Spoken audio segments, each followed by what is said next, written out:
മോര് കറിക്ക് വേണ്ട സാധനങ്ങൾ എന്തെല്ലാം നോക്കാം.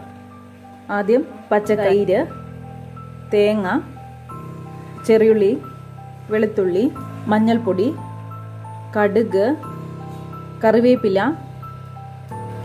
ഉണക്കമുളക്, ഇഞ്ചി, വെളുത്തുള്ളി, ഉലുവ, ചുമന്നുള്ളി, പച്ചമുളക്. ഇത്രയും സാധനങ്ങളാണ് മോര് കാച്ചാൻ വേണ്ടത്. ആദ്യം തേങ്ങ കുറച്ച് മഞ്ഞൾപ്പൊടി ഇട്ട് അരച്ചെടുക്കാം. നമ്മൾ കുറച്ച് തൈര് ചേർത്തിട്ടാണ് തേങ്ങ അരച്ചെടുക്കുന്നത്.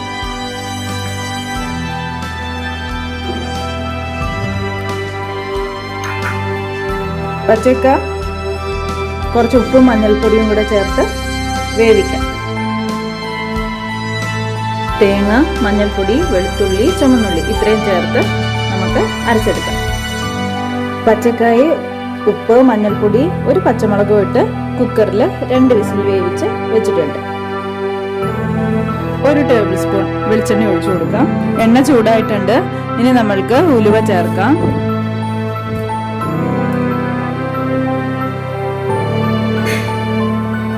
ഉലുവ പൊട്ടി തുടങ്ങി. ഇനി നമ്മൾക്ക് ഇഞ്ചി, പച്ചമുളക്, ചുമന്നുള്ളി, വെളുത്തുള്ളി ഇത് ചേർത്ത് കൊടുക്കും.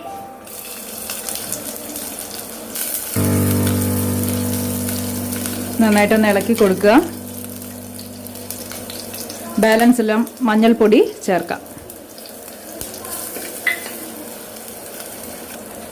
ഫ്ലെയിം സിമ്മിലാണ് വെച്ചിരിക്കുന്നത്. ഇനി നമ്മൾക്ക് വേവിച്ച് വെച്ചിരിക്കുന്ന വാഴക്ക ചേർക്കാം. വാഴക്ക ചേർത്ത് കൊടുക്കാം. നന്നായി ഇളക്കി യോജിപ്പിക്കുക. ഉപ്പ് പാകത്തിനുണ്ടോ എന്ന് ശ്രദ്ധിക്കുക. ഇനി അരച്ചു വെച്ചിരിക്കുന്ന തേങ്ങയും തൈരും ചേർത്ത് കൊടുക്കാം. വെളുത്തുള്ളി, ചുമന്നുള്ളി, മഞ്ഞൾപ്പൊടി ചേർത്ത് അരച്ചതാണ്, അത് ചേർത്ത് കൊടുക്കാം.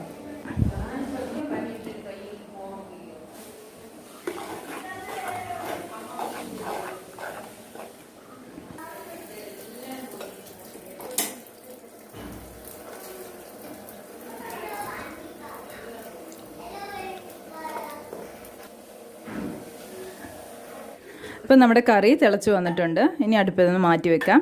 ഇനി കടുക് താളിച്ചിടാം. ഇപ്പം നമ്മുടെ കറി ഇറക്കി വെച്ചിട്ടുണ്ട്. ഇനി ഒരു പാൻ വെച്ച് ചൂടാക്കുക. അതിൽ കറിവേപ്പിലയും ഉണക്കമുളകും വറുത്തിടാം. പാൻ ചൂടായിട്ടുണ്ട്. കുറച്ച് എണ്ണ ഒഴിക്കുക. 1 ടീസ്പൂൺ മാക്സിമം അത്രയൊക്കെ ഒഴിച്ചാൽ മതി. കുറച്ച് എണ്ണ ഒഴിച്ചിട്ട് കടുക് വറക്കാം. കടുക് പൊട്ടിക്കുക. കടുക് പൊട്ടി തുടങ്ങി. ഇനി ഉണക്കമുളകും കറിവേപ്പിലയും കൂടി ഇട്ട് താളിച്ചൊഴിക്കാം.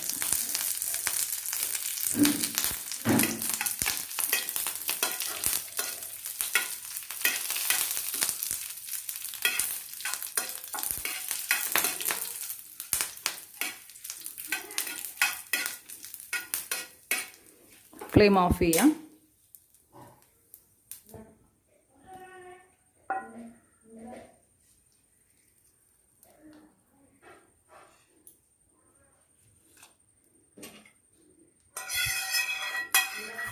താളിച്ചിട്ട് കറിയിലോട്ട് ഒഴിക്കാം.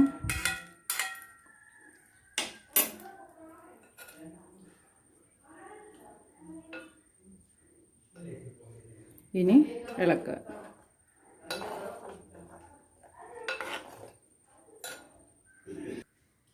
മോര് കറി റെഡിയായി.